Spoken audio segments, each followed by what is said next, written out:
जय श्री विष्णु दोस्तों। आज हम सीखेंगे कि फॉरेन ट्रैवल योगा कौन कौन से होते हैं और कैसे काम करते हैं। मैं आपको कुंडली पे भी सिखाऊंगा और थोड़ा सा न्यूमरोलॉजी में भी बताऊंगा। तो आइए शुरू करते हैं आज की वीडियो को।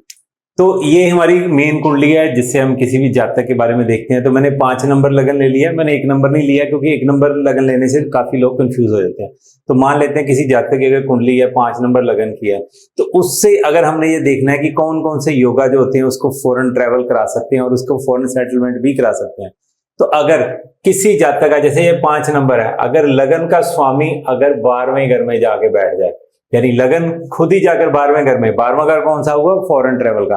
तो अगर लगन खुद ही जाके 12वें घर में बैठ गया तो डेफिनेटली वो पर्सन फॉरेन ट्रैवल भी करेगा और फॉरेन सेटलमेंट भी करेगा। दूसरा पॉइंट, इसके साथ अगर उसका 4th हाउस अगर पीड़ित है तो ये सोने पे सुहागा होगा, यानी कि उसका फॉरेन ट्रैवल जो है 100% पक्का हो जाएगा। पीड़ित कैसे होगा? यहाँ पे अगर कोई भी नीच प्लैनेट आके बैठ जाते हैं, जैसे कि राहु, केतु और शनि, कोई भी अगर इस घर को खराब करते हैं तो वो प्लैनेट इस पर्सन को मजबूर कर सकते हैं, क्योंकि वो अपने कंट्री में, अपने होम टाउन में जहां वो बोर्न हुआ है वहां वो खुश नहीं होगा। तो डेफिनेटली वो पर्सन यहां से मूव करेगा, तभी फॉरेन जाकर उसको सुख की प्राप्ति होगी। यानी ऐसे पर्सन को जिसका 4th हाउस पीड़ित है और उसके लगन का स्वामी अगर 12वें घर में जाके बैठ गया तो वो पर्सन कंफर्म्ड है कि वो फॉरेन ट्रैवल करेगा और वहां जाके सेटल भी हो जाएगा। अब दूसरा पॉइंट देखते हैं।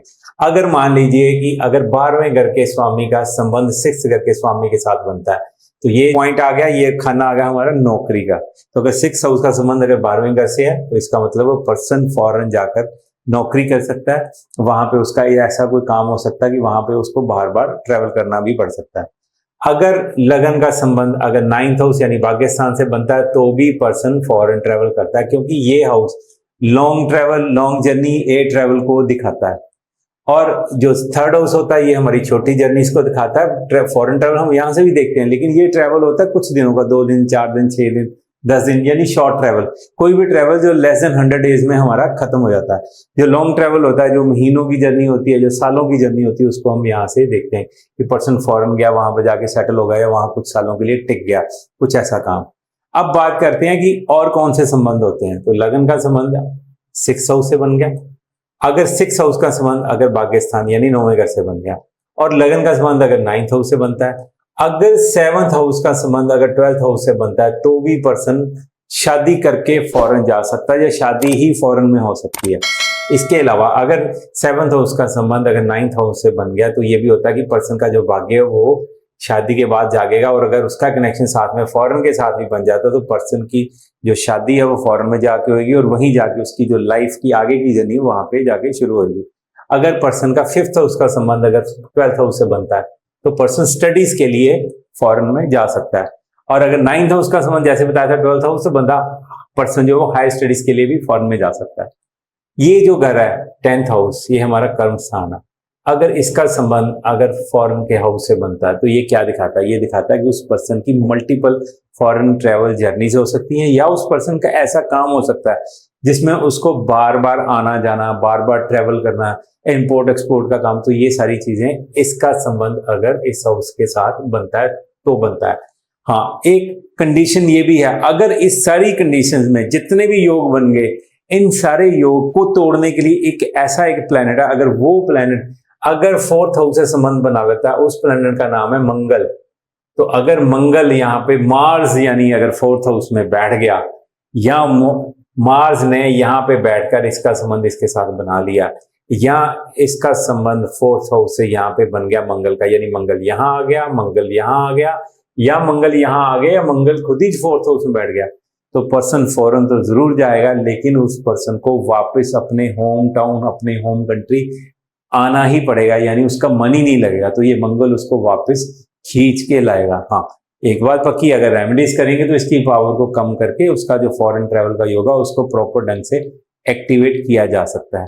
वो आप अपने क्लाइंट को जब भी आप उनका चार्ट देखें तो उसमें उनको इस तरह की रेमेडीज दे सकते हैं। अब इसके बाद और कौन से रीजंस होते हैं जो हमारे फॉरेन ट्रैवल के योगा को काटते हैं, या पर्सन को सेटलमेंट होने के बाद, PR सिटीजनशिप मिलने के बाद भी वापस लेके आते हैं? एक मैंने जैसे बताया मंगल का होना। दूसरा, अगर आपका 4th हाउस अगर ये इसका जो प्लैनेट है या इसका जो स्वामी है अगर ये रेट्रो हो गया या सेकंड हाउस का स्वामी अगर रेट्रो हो गया तो ये दोनों ही प्लैनेट पर्सन को वापस लेके आएंगे। चाहे पर्सन सिटीजनशिप भी ले ले तो भी उसका मन नहीं लगेगा या कोई ना कोई ऐसा रीजन बन जाएगा, चाहे वो रीजन प्रॉपर्टी हो, चाहे रीजन उसके रिलेटिव्स हो, चाहे बीवी बच्चे हो। अल्टीमेटली उस पर्सन को ही और she has to come back to its own country. अब बात करते हैं आगे। जैसे मैंने बताया कि शादी का योग, जो शादी के योग को अगर पक्का करना चाहते हैं तो शादी के योग में ये कनेक्शन और ये कनेक्शन, यानी कि 7th हाउस, 9th हाउस और 12th हाउस का कनेक्शन कंफर्म होता है।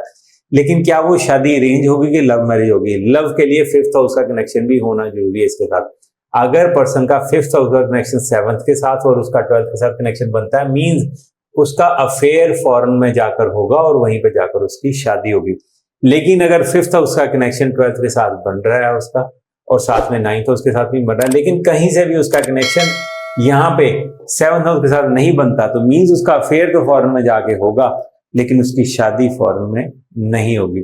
तो ये जो योग है, अगर आप ये मोटे मोटे योग अगर आप चेक करते हैं तो आप किसी पर्सन की कुंडली में ये जान सकते हैं कि वो पर्सन फॉरेन ट्रेवल करेगा या फॉरेन सेटल होगा या नहीं। अब इसके अलावा आपको थोड़ी सी और हेल्प कर देते हैं कि कुंडली के साथ अगर आप नंबरोलॉजी भी पर्सन की उठा लेते हैं तो उसमें आपको क्या बेनिफिट्स होते हैं। अगर आप कुंडली के साथ साथ उसकी नंबरोलॉजी भी चेक करते हैं तो वो भी हेल्पफुल होगा। तो उसमें अब आपको क्या चेक करना, आइए देखते हैं। अगर पर्सन की नंबरोलॉजी में यानी उसके नंबर्स में, मान लीजिए किसी का डेट ऑफ बर्थ है 14 अगस्त 1975, अगर ये किसी का डेट ऑफ बर्थ है तो अब इस डेट ऑफ बर्थ में अगर आप देखेंगे कि यहाँ पे 1 भी है, 4 भी है, 8 है, 1 है, 9 है, 7 और 5 है। तो अब इसमें 5 भी है, इसमें 4 भी है। कोई भी पर्सन जिसका हमने फॉरेन ट्रेवल चेक करना, उसके नंबरोलॉजी के चार्ट में 4 और 6 होना जरूरी है। अगर दोनों में से कोई एक प्रेजेंट है, मींस वो पर्सन फॉरेन ट्रेवल जरूर करेगा। अगर हम बात करते हैं कि क्या वो सेटल होगा, तो सेटल होने के लिए कॉम्बो होना चाहिए 4 और 5 का या 5 और 6 का। मींस अगर पर्सन के पास 4 है और साथ में 5 है, मींस वो फॉरेन सेटल होगा। अगर 5 है और साथ में 6 है तो बंदा फॉरेन सेटल जरूर होगा। अगर उस पर्सन के पास 5 नहीं है तो फॉरेन सेटल होना बहुत मुश्किल होता है। ये नहीं है कि नहीं होता, कोई और भी रीजन बन जाते हैं, जैसे उसके नेम में वो नंबर्स पूरे हो रहे होते हैं या जिसकी शादी हुई है उससे नंबर पूरे हो रहे होते हैं सेटलमेंट के लिए। लेकिन ये 90% तक ये चीजें कई बार 90% से भी ज्यादा काम करेंगी कि अगर उस पर्सन के चार्ट में 4 और 6 प्रेजेंट है तो वो पर्सन फॉरेन ट्रेवल करेगा, और अगर साथ में कहीं 5 भी हेल्पफुल है साथ में तो पर्सन फॉरेन में सेटल होगा। ये चीजें चेक करेंगे तो आप बड़ी आसानी से जान सकेंगे कि किसी पर्सन की कुंडली में या उसके नंबरोलॉजी के चार्ट में कौन कौन से नंबर प्रेजेंट हैं और उसके फॉरेन ट्रैवल के या फॉरेन सेटलमेंट के क्या चांसेस हैं। तो इससे आप अपने दोस्तों के, अपने रिश्तेदारों के, अगर आप एस्ट्रोलॉजर हैं तो आप अपने क्लाइंट्स के चार्ट में ये चेक कर सकते हैं और आपको काफी हेल्प हो सकती है। आज की वीडियो में इतना ही। अगर आपको ये जो मैंने नॉलेज दिया अगर अच्छी लगी तो प्लीज इसको शेयर करें। अगर लगता है कि ये इन्फॉर्मेशन आपको और भी ऐसी इन्फॉर्मेशन चाहिए तो मेरे चैनल को आप सब्सक्राइब कर सकते हैं, सो दैट ऐसी और इन्फॉर्मेटिव वीडियोस मैं आपको देता रहूं और आपके लिए कुछ ना कुछ ऐसा कंटेंट बनाता रहूं जिससे आप लोगों की जानकारी बढ़ती रहे। और आप इसको लाइक भी कर सकते हैं। अगर आप कुछ कमेंट करना चाहते हैं आप कमेंट करें।